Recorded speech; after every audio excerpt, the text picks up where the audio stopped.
So this is our censorship Friday Games series, which is basically an idea that Constantine came up with. Because if you want to explain a little bit, you're a member of... I'm a member of PEGI, but I will say a few words about that, like in a minute, maybe. Yeah. I was basically just segueing into my introduction of you, Oh. so I think I just segued. Yeah. Wow. So if you Okay. were- That was it's already okay. Hi guys. Yeah, my name is Constantine, and I work here at Gambit as a postdoc researcher. But I'm also in the advisory board, in the scientific advisory board for PEGI, which is the European gaming system for age rating. And I'm in the funny role that everything that is kind of like happening in PEGI, like I have once in a year we meet and talk about scientific problems, and I think they have the sense that as long as we do that once a year, everything is fine. And last year I said, like, I think nothing is fine. Like I cannot sit here as a scientist and say that everything that's going on here is really correct, because we don't have a lot of scientific evidence on age rating. And I had a specific problem I would like to talk to you about, and I want to write a report advising the European game system that they should think about what they're doing, especially in the sense of violence. And I think, so next time we talk about sex in games, and the week after we will talk about politics. Mm-hmm. And we were discussing it, and we saw there is so much potential and so much we could discuss about. And we thought, why don't bring you guys in, play games, and discuss it like really in action, because it's really an interesting problem. Kind of like to get you first idea of what this is all about.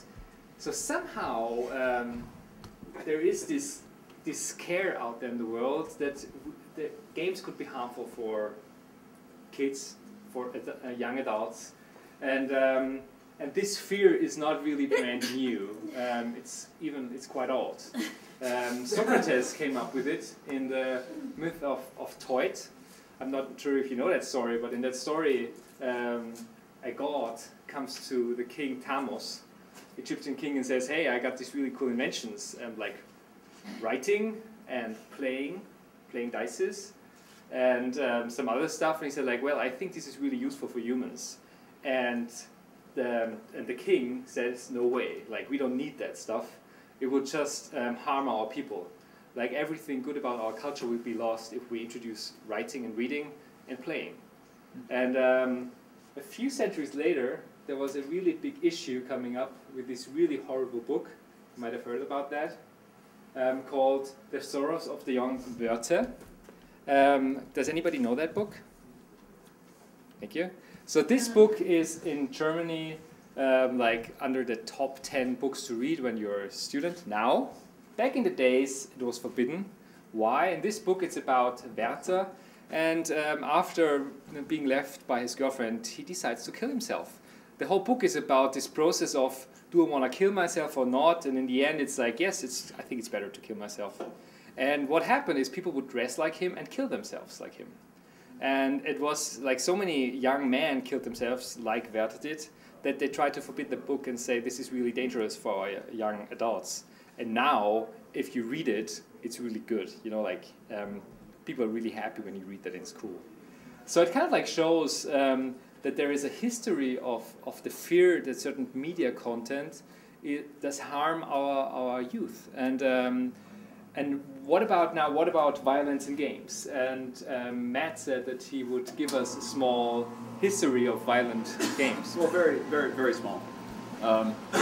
Basically, what button do I press? Oh, okay. Does anybody know this game? Does anybody remember this? That would be Death Race. It was the... did anybody ever play it? Yeah. Where did you play it? At Fun Spot. Yeah, yeah. Okay, everybody should go to Fun Spot. Steel Pier.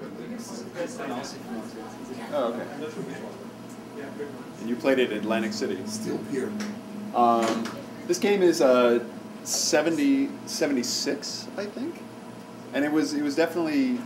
I actually haven't played it myself, but it's one of the games that comes up a lot when you talk about the history of the violence controversy in games, because at the time, and this is very funny. The other mouse. Yeah. Okay. It's because you're supposed to, you're in a car and you can run over people. It's a race with death, hence the name. It may have been based on the movie too. I'm not entirely sure, but as you can see, these are people, right? They have like little arms. the legs. And so, oh my God, you're killing people. So that would. So this was one of the first games that was, at least has been normally recorded as being a game that had some kind of a controversy around it for its violent content. And that's in the 70s. And I really like that animation, by the way. And then, of course, everybody remembers Wolfenstein, which, of course, led you to shoot people in first person. And it's funny that by today's standards, I don't know if this would be considered really like, oh my God, how disgusting is that? It's just a bunch of red pixels. People now would probably be way more offended by the swastika than by the fact that there's like blood over here. But they're Nazis. You can do anything to Nazis. And does anybody remember playing this? Really? Probably most people. Does anybody remember any kind of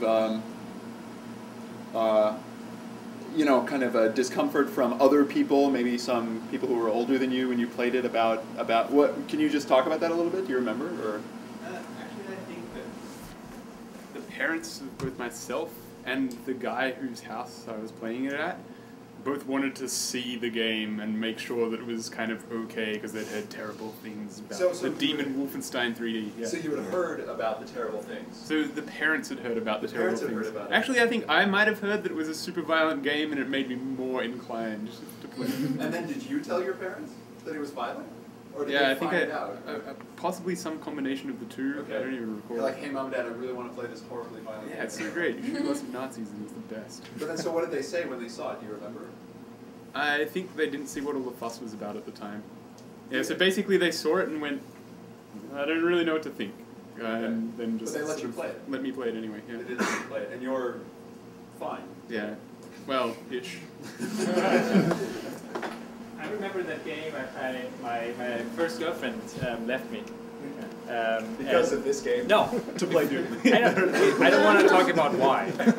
But I heard that there's this game out there full of violence, and I thought about the catharsis effect, and I was quite sure if I use all my aggression of being left in that game. Oh, I see. You wanted to use this game for therapy. Yes. Oh, I see. Played it for 12 hours and enjoyed it. It didn't help though with my sorrow. But I remember being like, what? Like nothing is happening to me at all. Like.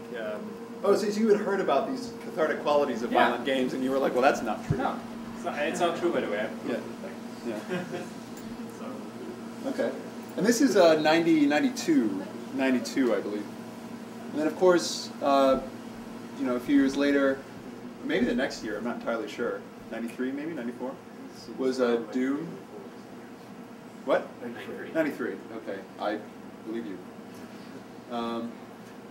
And of course, this is famous, although you really don't kill people unless you count zombies.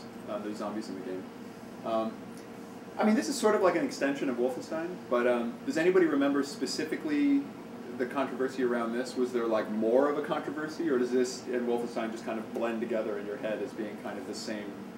I just remember the satanic qualities of this one were. Oh, okay. That was a big controversy. It was like. And I found out about this game in Boy Scouts. The adults. You found out about this game in Boy Scouts? I was at a Boy Scout camp, a weekend retreat, and the adults brought it. Like it was an when you say adults, how old? 40s. Okay. It was a way to show off their really cool computers that were like little portable Boy Scout camp. Isn't that like an outdoorsy experience? So they brought computers and it was rainy. But no, they had it set up in the mess hall so you could play. They were just showing people about getting people interested in computers. It's like a really different like camp experience than what I had. Wow. Okay. You were going to say something. I was just going to say that it's not that the game itself was violent, but because the Columbine kids were playing this game, it became like the popular consciousness like idea for the Columbine violent was game. many years after this came out. I know it was. Yeah, no, not when it came out, but later on. But it lingered in the popular imagination, even that far into the future. It definitely was not a quick flame that kind of burned itself out. I'll add on the opposite side of the spectrum that when I started playing these, I wasn't even aware of any controversies as far as the violence was concerned. My friends and I just started playing them, and that was it. And nobody seemed to mind or seemed to care, or there didn't seem to be an uproar about it at all. So, was there anybody? How old were you? Well, I was in college. You were in college at the time. So. Yeah, the college controversy wasn't over violence, it was over the bandwidth. Yeah, I mean, that's interesting too. I mean, obviously there's whole groups of people, they were just like, oh, these were just the games coming out, and they just played them, and they were like, oh, that was cool because it had these mechanics or this kind of atmosphere. But, and this is kind of a little bit off topic, but like, for example, it's interesting mentioning the religious stuff because my parents were fundamentalists, and that's actually, that was their big objection to this. You know, it was like demons. And I'm like, but you're killing the demons, but you're not killing them with Jesus. So it's not. So it's very different. Of course, Mortal Kombat, I can't remember, is this before or after Doom? Because I'm not, this is like, is this also 93? This Mortal Kombat, I believe, is 90. Maybe 92. It's a 92 right there. There you go. There you go. The clue is in the image. So, so who remembers this? Who actually played this game? Who actually liked this game? Okay. Mortal Kombat 2 especially is not particularly a bad game. But the game at the time was very unusual. I mean, it was just getting to that phase in technology where you could have, kind of like images of real people, and they would just kind of animate on screen, which at the time is what passed for realism, and that was like one of the big controversies about this, is that like, oh my God, they're real people. See, it's just like killing a real person, and I don't know. So as you can see. Who here could actually do the fatalities? I know that was like a big part of the game. I can never figure out how to do it. Only on the Sega. Only on the Sega? Only at home. I could do them in 2, but not in the first. What were them? Can any of you remember what the controller actions were? Oh, they were ridiculous. They were like, hold this button, hold back, press this button, press this other button, let go of this button, but there was only like a 2-second window. It varied quite a bit though. Like some characters were like hold block and press the Yeah. Right, like it totally did. It was pretty arbitrary. for instance, wasn't too hard. I think it No. was something like forward, down, forward, A, Simultaneously or something along those lines. So it wasn't that hard in the game to rip the guy. And he had the move where you rip the guy's spine out, which is what you're seeing there, with all the blood.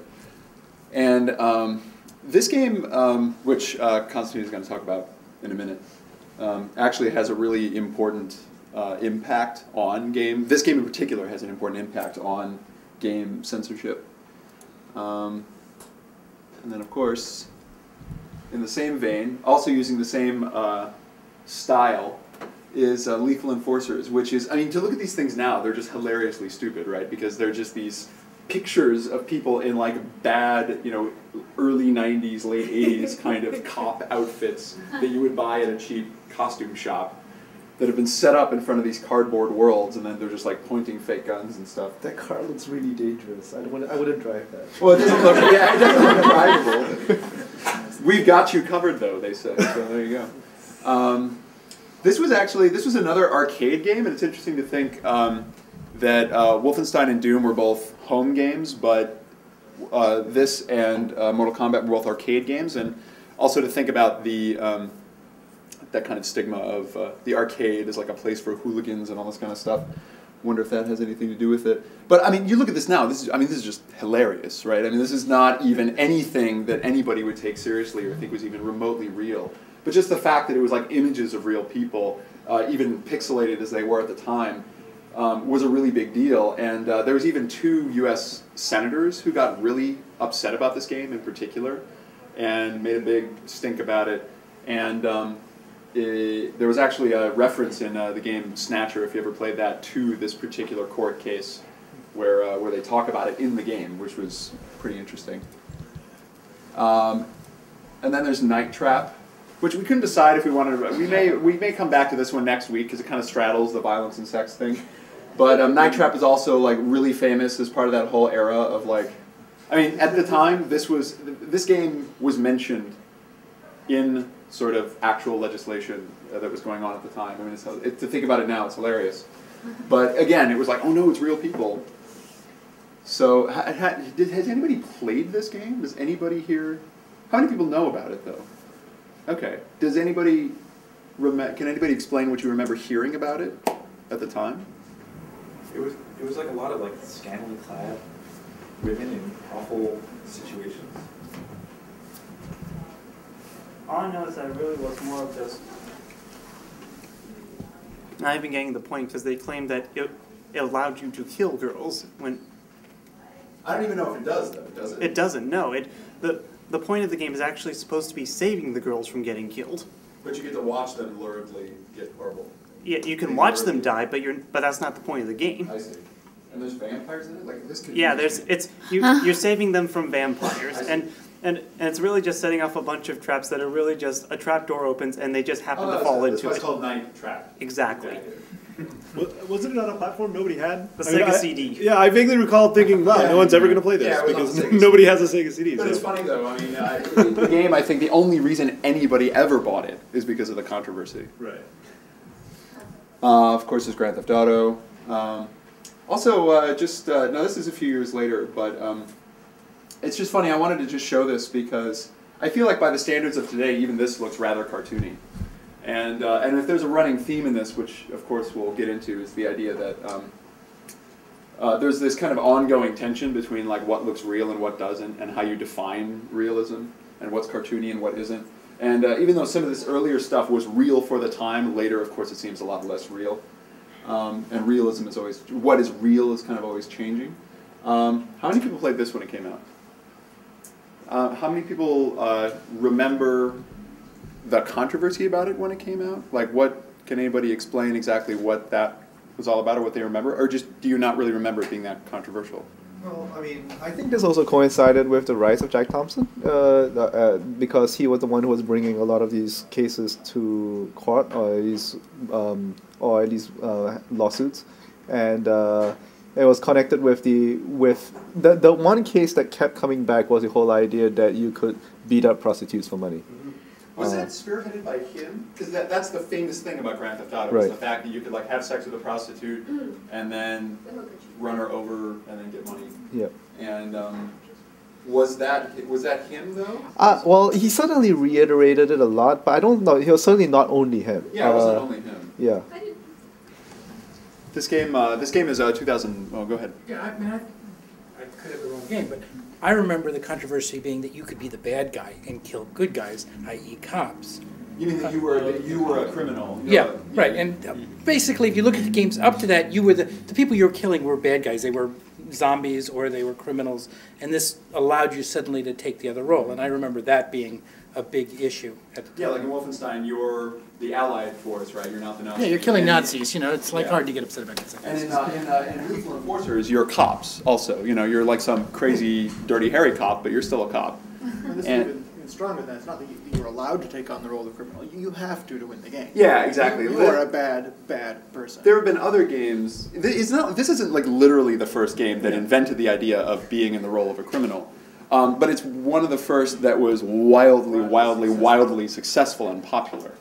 And it's important to point out, it also was a rather innovative game in a lot of ways, did a lot of things that a lot of other games didn't do, so it was kind of, it kind of got into that controversy where the critics liked it for a lot of reasons too, and were like, no, it's a really good game, and it's an important game. It's an important game, like for the history of the medium, but it had all these other qualities as well. Some people have actually, I'm not sure if I agree with this, but it has been compared to like Birth of a Nation, which would, well, not in the sense of it being that good necessarily, but just in the sense that it was redefining what the medium could do, but also incredibly disgustingly, horrifically depraved. So, interesting. When I first played Grand Theft Auto 3, I mean, I played it for the weekend, the whole weekend, and I did nothing but play the game for the weekend. And then I noticed when I got in my car the next day that it was a different experience. Like, I was like, why am I not going up on that sidewalk and going past all those cars? And I was like, oh, that's why. This is real. Because this is real. Like, it wasn't like I was about to do it or anything, but there was definitely a double take of, oh, which was one of the reasons I think also why this game gathered a lot of attention, is because there had been no games that were quite as realistic. I mean, it pushed the boundaries again. At the time. At the time, yeah. Looking at it now, you wouldn't have that result. Not just, so it's the equivalent of Tetris burn, right? If you spend 6 hours thinking about how to position the falling blocks, then you see falling blocks everywhere. If you spend 6 hours thinking about, you know, that's a convenient car, I think I'll pull the person out and drive it away, that option is now in your address space. Yeah, exactly. And that's because that's what you're doing all the time in the game. And yes, I've definitely had that experience. The first time I played it, I was like, oh, that's a nice motorcycle. Oh, what am I thinking? But the reaction you have is not, I will like punch person, but I'm going to go up to that one and push my triangle button. Yeah, exactly. That's the thing about the game. The game actually doesn't teach you how to steal a car, because stealing a car in the game is just pressing a button. What it does is teaches you how to look at cars differently, really.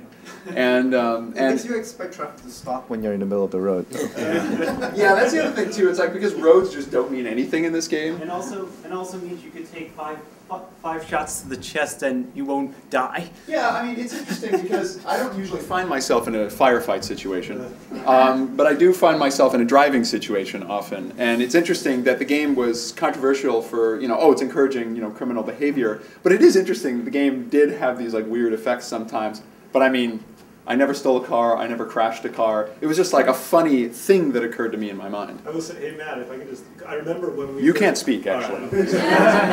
I remember when we first were playing this and when it first came out, the big deal for my group of friends when we were looking at it was the affordance for violence. Not that there was any sort of linear path that you were being steered down, although you had sort of missions, right? But it was just that here's this world, go ahead and be violent in it, right? And that's something that we were less familiar with, right? Because there were plenty of games where they stick a gun in your hand and they're like, all right, you need to shoot your way through this space, right? But this was just, I mean, my friends would make fun of me because I enjoyed driving around and obeying traffic laws, right? And I thought that was like fun. And they're like, well, why don't you just drive on the sidewalk and run people over, right? Because you can, Yeah, you were playing the most hardcore way possible.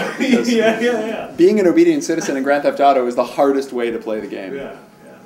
But obviously there's a lot of stories about that, and that's an ongoing controversy actually, because Grand Theft Auto is still around. Of course, there was Manhunt a few years later. It's also by Rockstar.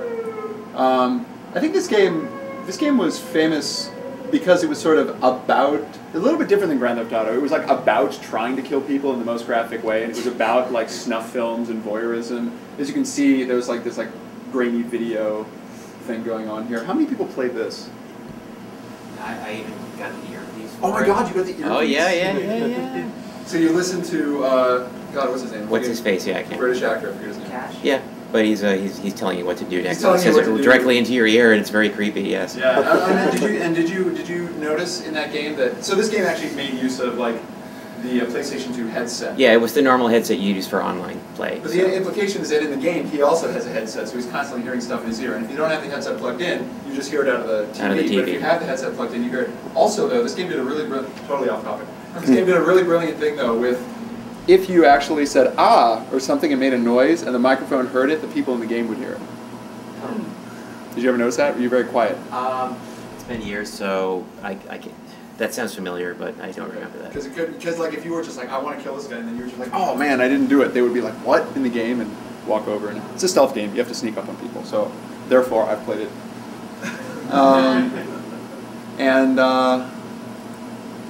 Also, probably a more, before I forget, a more famous controversy surrounding Manhunt has to do with Manhunt 2. Because Manhunt 2, I don't remember that it was necessarily a lot more violent. Was it? It was.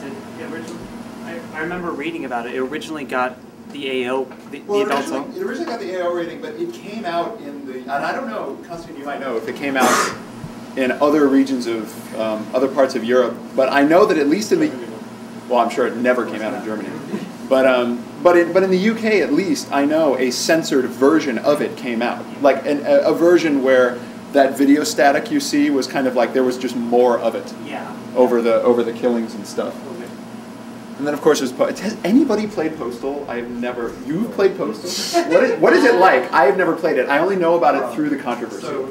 One of the popular games on my floor freshman year was, or sophomore year, was Grand Theft Auto 1, the original. And that's a lot what Postal played like, which is top down. But yeah, so this is like an isometric version.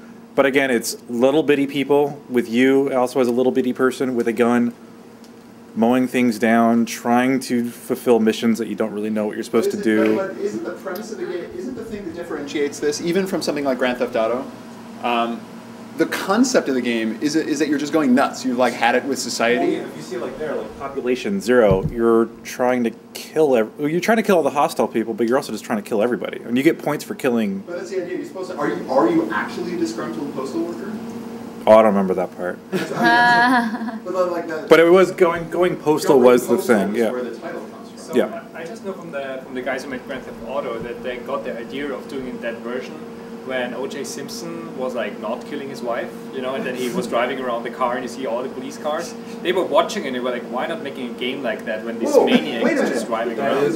Is that where it came from? Yeah, they were like, hey, we should make what's a game your, where's, I want to believe you, but where did in a newspaper. In a newspaper. Yeah, no, there was an interview with the guys. I would love to see it. So they were just like, wow, OJ, thanks. Now we have GTA. Yeah, it's really, that's what they said. I didn't know that. That's amazing.